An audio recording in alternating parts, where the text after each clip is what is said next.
Hello student, स्वागत है आपका एक और महत्वपूर्ण वीडियो में। आज के इस वीडियो में हम साइंस के महत्वपूर्ण प्रश्नों को पढ़ेंगे जो एग्जाम की दृष्टि से काफी इंपॉर्टेंट है। तो चलिए पहले प्रश्न से वीडियो को आरंभ करते हैं। पहला प्रश्न आप देख सकते हैं। प्रश्न कह रहा है, सोने के आभूषण बनाने के लिए सोने में कौन सी धातु मिलाई जाती है? तो तांबा मिलाया जाता है। अगले प्रश्न को देखें तो विषाणु को क्रिस्टल के रूप में सबसे पहले प्राप्त करने के लिए किस वैज्ञानिक को नोबेल पुरस्कार से सम्मानित किया गया था? तो स्टेनले को पुरस्कृत किया गया था नोबेल पुरस्कार से। अगला प्रश्न कह रहा है कि अम्लीय मृदा को सुधारने के लिए प्रयोग में लाते हैं, तो चूना लाते हैं प्रयोग में। अगले प्रश्न को देखें तो स्टार्च को मल्टोज में परिवर्तित करने वाला एंजाइम है एमाइलेज। एमाइलाइज क्या करता है? स्टार्च को माल्टेज में परिवर्तित करता है। किस अंग की गड़बड़ी से मधुमेह की बीमारी होने की संभावना है? तो अग्नाशय की गड़बड़ी से मधुमेह होने की संभावना होती है। अवतल लोतल लेंस कौन सा अभिसारी या अपसारी है? तो कॉन्वेंको कॉन्वेक्स जो होता है ये अभिसारी होती है।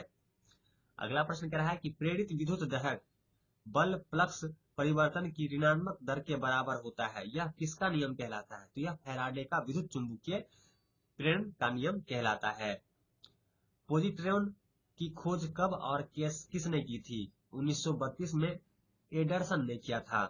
पॉजिट्रॉन की खोज 1932 में एडरसन ने किया था। किस प्रकार के लोहे में कार्बन की मात्रा सबसे कम होती है? तो जो पिटवा लोहा होता है उसमें कार्बन की मात्रा कम होती है। वाटर गैस किन दो गैस की मिश्रण होती है? तो जो वाटर गैस होता है वो आपका कार्बन मोनोऑक्साइड तथा हाइड्रोजन का मिश्रण होता है। एंटीपायरेटिक्स का प्रयोग किस कार्य के लिए किया जाता है? तो ये शरीर का दर्द और बुखार उतारने के लिए किया जाता है।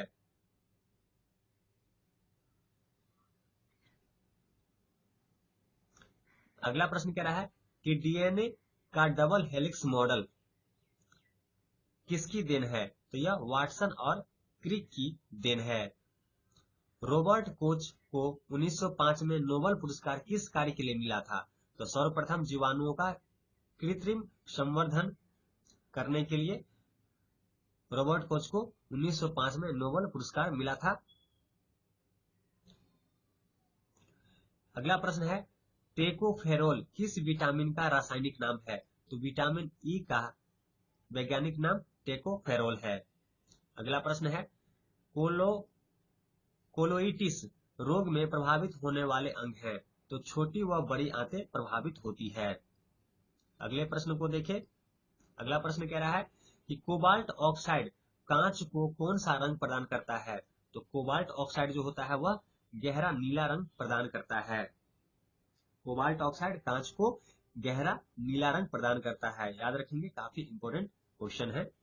अगले प्रश्न को देखें तो रॉकेट के ऊपर जाने का सिद्धांत है? तो यह रेखीय संवेग का संरक्षण का सिद्धांत है। अगला प्रश्न है कि डेनियल सेल में प्रयुक्त धातुएं हैं?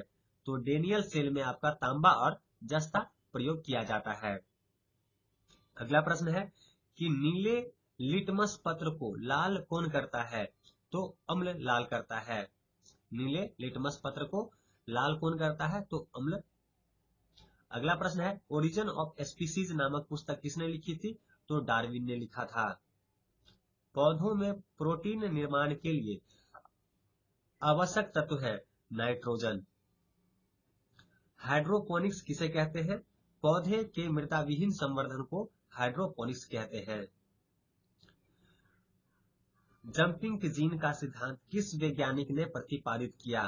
तो बर्बरा मैकलिंटॉक ने यह सिद्धांत प्रतिपादित किया था। प्रश्न एक बार फिर से देख लेते हैं। जंपिंग जीन का सिद्धांत किस वैज्ञानिक ने प्रतिपादित किया? तो बर्बरा मैकलिंटॉक ने इस सिद्धांत का प्रतिपादन किया था। अगला प्रश्न है, मानव रक्त में प्राकृतिक रूप से पाए जाने वाला स्कंदरोधी क्या है? तो हैपिरिन है। हैपिरिन की वजह से ब्लड शेड में नहीं जमता है। मोतियाबिंद से शरीर का कौन सा अंग प्रभावित होता है? तो मोतियाबिंद से शरीर का आंख भाग जो होता है, आंख प्रभावित होता है। पलवन करती हुई वस्तु का भार होता है? तो जो पलवन करती हुई वस्तु का भार होता है वह क्या होता है, शून्य होता है। दो आवेशित चालकों को जोड़ने पर शून्य आवेश प्रवाह की शर्त है दोनों समान विभव पर हो। जब दोनों समान विभव पर होगी तो आवेशित चालकों को जोड़ने पर शून्य आवेश प्रवाह होगा। जीव और निर्जीव के बीच की कड़ी है वायरस। वायरस को हम जीव और निर्जीव के बीच की कड़ी कहते हैं। केंद्रक की खोज किस वैज्ञानिक ने की थी, तो केंद्रक का जो खोज है वह रॉबर्ट ब्राउन ने किया था। केंद्रक का खोज किस वैज्ञानिक ने किया था, तो रॉबर्ट ब्राउन ने किया था। अगला प्रश्न है कि डाइजेस्ट एंजाइम किसका पाचन करता है, तो स्टार्च का पाचन करता है। ठीक है, डाइजेस्ट एंजाइम किसका पाचन करता है, स्टार्च का। डीएनए की द्विकुंडलित संरचना किसने दी थी, तो वाटसन एवं क्रिक ने यह संरचना दिया था। डीएनए का द्विकुंडलित संरचना किसने दिया था, तो वाटसन एवं क्रिक ने। रासायनिक दृष्टि से चीनी क्या है, तो रासायनिक दृष्टि से चीनी सक्रोज होता है। चीनी एक सक्रोज होता है रासायनिक दृष्टि से। नाभिकीय रिएक्टर में भारी जल का प्रयोग किसके रूप में किया जाता है, तो मंदक के रूप में किया जाता है।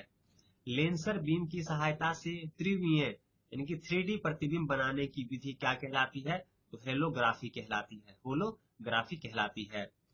गन मेटल के संघटक तत्व है, गन मेटल के संघटक तत्व है तांबा, टीन और जस्ता। याद रखेंगे, गन मेटल के संघटक तत्व है तांबा, टीन और जस्ता। सबसे बड़ा फूल किस पौधे का होता है,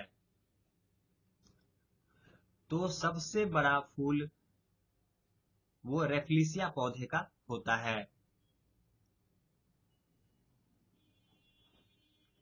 वहीं अगले प्रश्न को देखिए, एक्सोबायोलॉजी किसका अध्ययन कहलाता है, तो अन्य ग्रह के जीवों का अध्ययन एक्सोबायोलॉजी कहलाता है। पेशियों में लैक्टिक एसिड के जमा होने से क्या होता है, थकान महसूस होती है। कालाजार नामक बीमारी का संक्रमण किसके द्वारा होता है, तो सैंड फ्लाई के द्वारा होता है।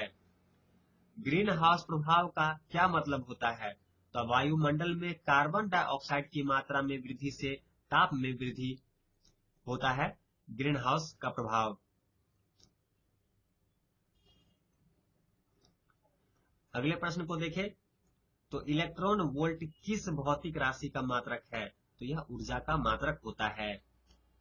फास्ट ब्रीडर टेस्ट रिएक्टर में कौन सा ईंधन प्रयुक्त किया जाता है, तो यूरेनियम प्लूटोनियम कार्बाइड। याद रखेंगे, फास्ट ब्रीडर टेस्ट रिएक्टर में कौन सा ईंधन प्रयुक्त होता है, तो यूरेनियम प्लूटोनियम कार्बाइड।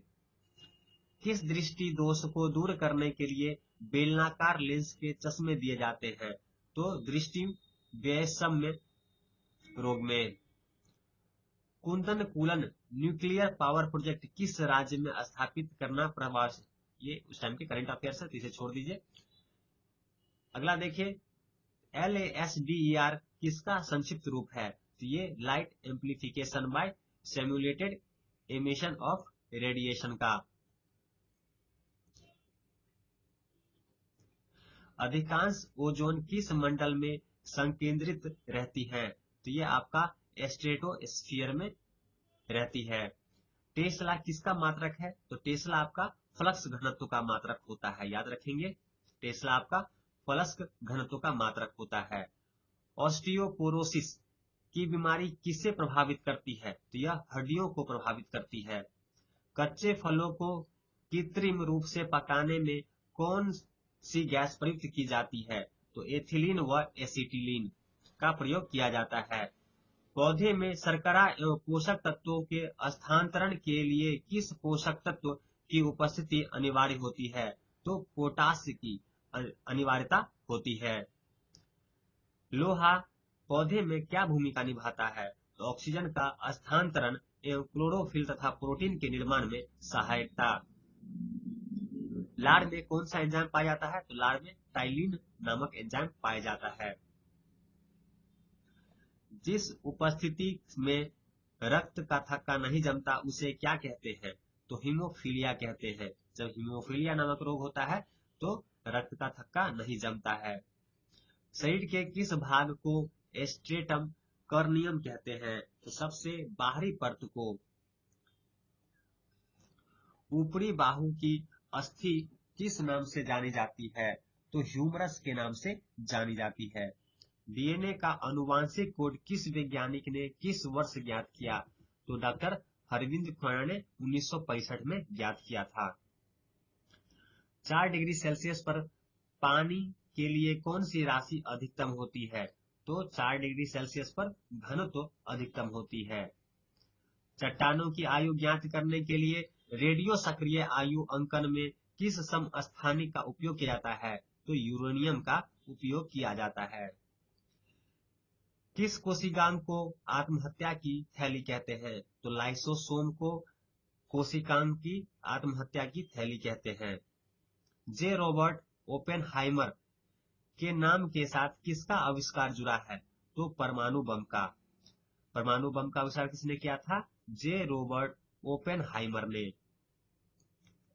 सिलिकोसिस की बीमारी कहां पर काम करने वाले लोगों में होने की संभावना रहती है? तो ये आपका सिलिका की खदान में काम करने वाले लोगों में सिलिकोसिस नामक बीमारी होने का खतरा अधिक होता है।